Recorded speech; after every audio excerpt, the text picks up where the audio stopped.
जय महादेव। जितने भी सनातनी हिंदू राष्ट्रवादी भाई बंधु हैं उनको दिल से मेरा नमस्कार।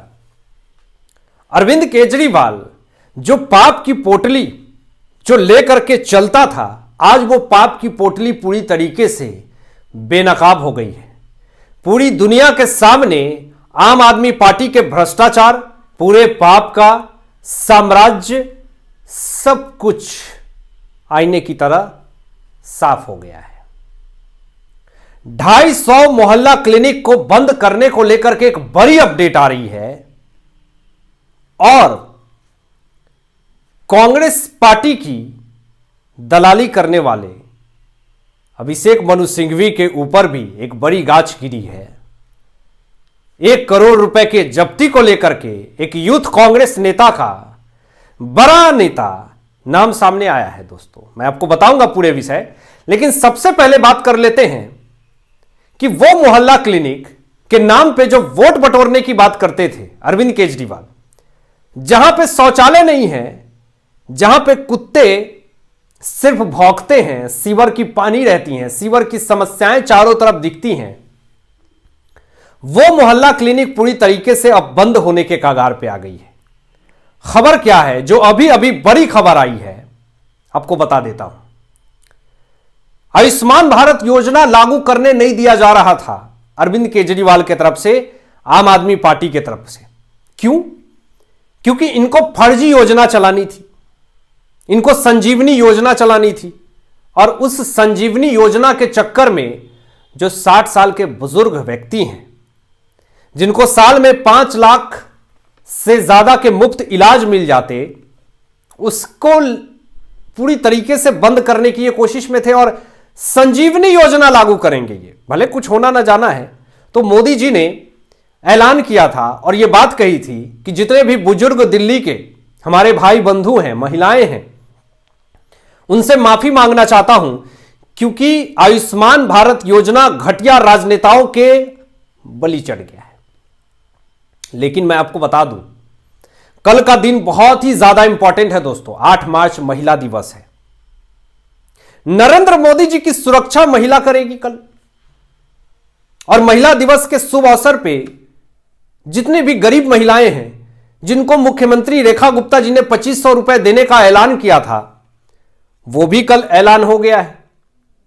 यानी महिला दिवस के मौके पर 2500 रुपए देने की बात भी सामने आ रही है। आतिशी मालेना चिट्ठी लिख रही हैं दांत बिदोर करके। इनका पूरी तरीके से खेल खत्म है, काला चिट्ठा खुल चुका है आतिशी मालेना का।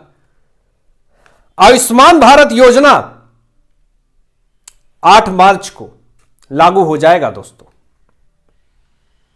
और आयुष्मान भारत योजना लागू होते ही मैं आपको बता दूं कि 250 मोहल्ला क्लिनिक बंद हो जाएगा। बड़ी खबर आ रही है कि स्वास्थ्य मंत्री पंकज सिंह ने एक बड़ा स्टेटमेंट दे दिया है। पंकज सिंह ने कहा कि यह 250 मोहल्ला क्लिनिक सिर्फ कागजों पे है, काम कुछ नहीं होता है। दवाइयां आप खोजने जाइए तो बुखार की भी दवाइयां नहीं मिलेंगी, थर्मामीटर तक नहीं है मोहल्ला क्लिनिक में, शौचालय तक छोड़ दीजिए। यही मोहल्ला क्लिनिक के नाम पे अरविंद केजरीवाल ने तमाम पूर्वांचलियों का अपमान किया था। दिल्ली विधानसभा चुनाव में पूर्वांचलियों को फर्जी वोटर्स तो बता ही दिया, और कहा कि बिहार यूपी के लोग 500 रुपए खर्च करके 50,000 का इलाज करवा के जाते हैं फ्री में। गरीब लगते हैं क्या आपको बिहार यूपी के लोग? एहसान कर रहे थे क्या आप? मैं आपको बता दूं दोस्तों, यही घमंड अरविंद केजरीवाल को सड़क पे ला करके रख दिया। आज विपासना कर रहे हैं, शांति चाहिए जिंदगी में, क्योंकि ज्यादा पाप कर लिए, बेचैनी हो रही है अंदर में।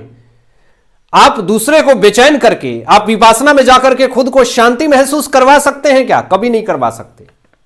जो भ्रष्टाचार किया है वो भ्रष्टाचार तो आपको पीछे नहीं छोड़ेगा ना। तो सिर्फ कागजों पे हर रोज ये लोगों के नाम नंबर लिखते थे कि आज इतना हुआ, ये इतना हुआ, उसके नाम पे पैसे भी उठा लेते थे। लेकिन जब जांच हुआ, कमेटी बैठी, तो पता चला कि जितने भी नंबर जो दिए जा रहे हैं वो सारे नॉट रीचेबल है, सारे नंबर गलत है। तो ये देखिए, मोहल्ला क्लिनिक में भी बहुत बड़ा भ्रष्टाचार हुआ है, बहुत बड़ी दलाली हुई है, इसकी भी जांच होनी चाहिए, एसआईटी जांच की गठन होनी चाहिए। इसमें भी अरविंद केजरीवाल नपेंगे, इसमें भी ये लंबा जाएंगे। और इसी को डिफेंड करते हैं अभिषेक मनु सिंघवी, ऐसे लोगों को जमानत दिलवाने का काम करते हैं अभिषेक मनु सिंघवी, इसलिए लोग इनको भी ट्रोल कर रहे हैं कि अभिषेक मनु सिंघवी ऐसे भ्रष्टाचारियों को क्यों बचाते हैं। अब मैं आपको बता दूं कि एक और बड़ी खबर आ रही है। जब से रेखा गुप्ता जी दिल्ली की मुख्यमंत्री बनी है, तब से दिल्ली पुलिस भी काफी एक्टिव हो चुकी है और काफी मजबूती से काम कर रही है। दिल्ली पुलिस ने एक बड़ी कार्रवाई की। यही जब सरकार में दिल्ली सरकार थी तो हमेशा दिल्ली पुलिस को ट्रोल करती थी कि दिल्ली पुलिस तो कुछ करती ही नहीं है। अमानतुल्लाह खान ओखला से विधायक बन गए फिर से गलती से। यह हमेशा दिल्ली पुलिस और ट्रैफिक पुलिस पे ही आरोप प्रत्यारोप करते हैं। दिल्ली सरकार ने हमेशा सेंट्रल गवर्नमेंट की एजेंसियों को टारगेट करने का काम किया दोस्तों। हमेशा दिल्ली पुलिस और ईडी, सीबीआई, आईटी को ट्रोल करने का काम किया। लेकिन दिल्ली पुलिस ने आज एक बड़ी कार्रवाई की और कांग्रेस के नेता है मोहम्मद आसिफ चौधरी, इनके ऊपर बड़ी कार्रवाई कर दी। यह मोहम्मद आसिफ चौधरी जो कि यूथ कांग्रेस का नेता है, बड़ा नेता है, इसको दिल्ली पुलिस ने गिरफ्तार कर लिया। अब आप जरूर जानना चाहेंगे कि आखिर मोहम्मद आसिफ चौधरी को दिल्ली पुलिस ने क्यों गिरफ्तार किया। देखिए, हालांकि यह है कि दिल्ली में आम आदमी पार्टी और कांग्रेस पार्टी की सरकार नहीं बनी, तो इनके नेता जो हैं वो चोर उचक्के की तरह काम कर रहे हैं। अब चोरी कर रहे हैं, डकैती कर रहे हैं, घुसखोरी कर रहे हैं, लोगों को डरा रहे हैं, धमका रहे हैं, जितना पैसा हो सकता है ऐंठने का काम कर रहे हैं। यही काम कर रहे हैं ये लोग, इनके पास अब यही काम बचा है। तो दिल्ली पुलिस को जैसे भनक मिलती है कि यूथ कांग्रेस नेता मोहम्मद आसिफ चौधरी हीरोइन का कारोबार कर रहा है। 1 करोड़ रुपए से ज्यादा की हीरोइन, 461 ग्राम हीरोइन जो है वो जब्त कर ली गई दिल्ली पुलिस की तरफ से। अब इसके पहले 7,000 करोड़ के ड्रग्स भी पकड़े गए हैं दिल्ली पुलिस ने, लेकिन आम आदमी पार्टी की सरकार थी उस समय दिल्ली में। एक बार भी यह नहीं कहा कि दिल्ली पुलिस की सरकार ने बहुत अच्छे काम किए, एक बार भी नहीं कहा।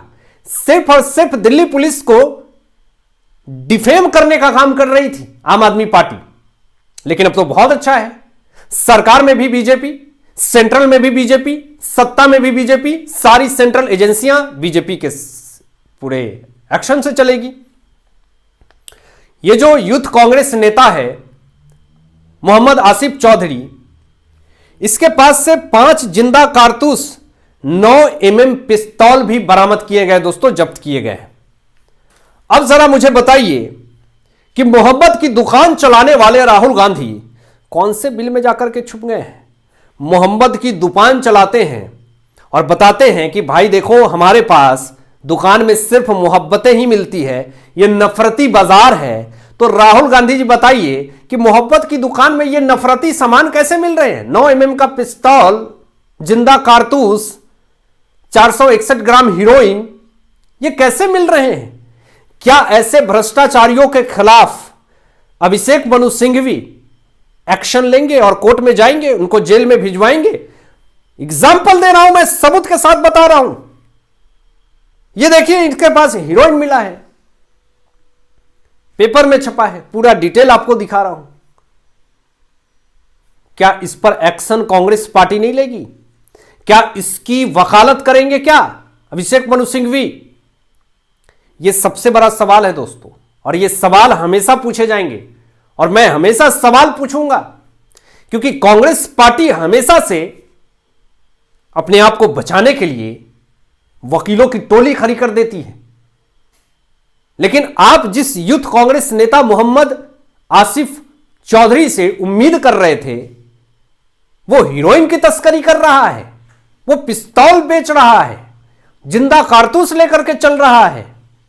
आप दिल्ली को कहां से कहां लेकर के जाना चाहते हैं, और इसीलिए तो एक भी सीट तीनों बार आपको नहीं मिले। रीजन साफ है, क्योंकि आपने सिर्फ जनता को गुमराह करने का काम किया, आपने लोगों को मिसलीड करने का काम किया, लोगों को बरगलाने का काम किया। अब कोई नहीं सामने आएगा और कहते हैं आम आदमी पार्टी कि कांग्रेस पार्टी की वजह से हमारी दिल्ली में सरकार नहीं बन पाई। तो कांग्रेस पार्टी ने यही कहा कि हमने किसी पार्टी का ठेका नहीं लिया है उसको जितवाने का। बहुत अच्छा जवाब दिया। इससे आप समझ सकते हैं कि कांग्रेस और आम आदमी पार्टी में कितना मिली सरकार है, या कितना गठबंधन करके सरकार आगे चला सकते हैं। दोनों में हॉट फायर वार होता है, दोनों एक दूसरे को देखना नहीं चाहते। और अभिषेक मनु सिंघवी और कपिल सिब्बल कहते हैं कि चीजों को समझने की जरूरत है, इंडिया अलायंस को राय मशवरा देते हैं। अरे भैया, अपनी मत और विचार तो फिक्स कीजिए कि आप किसके लिए राजनीति कर रहे हैं। आप माइनॉरिटी के लिए राजनीति कर रहे हैं या फिर मेजॉरिटी की राजनीति कर रहे हैं, यह तो क्लियर कीजिए। कभी आप माइनॉरिटी के सपोर्ट में चले जाते हैं, कभी आप मेजॉरिटी के सपोर्ट में चले जाते हैं। तो आप दो नाव पे पैर रखेंगे तो गिरेंगे ही। बिना पेंदी का लोटा बन चुके हैं आप। ऐसे लोगों का राजनीति में कोई भी स्थान नहीं होता। और देखिए, आम आदमी पार्टी और कांग्रेस पार्टी राजनीति से पूरी तरीके से सफाया हो रही है। आपके क्या विचार हैं इन तमाम विषयों पे? अपनी विचार व्यक्त कीजिएगा। मिलते हैं एक लेटेस्ट ब्रेकिंग न्यूज के साथ। तब तक अपना ध्यान रखें, ख्याल रखें। सत्यमेव जयते। जय हिंद, जय श्री राम।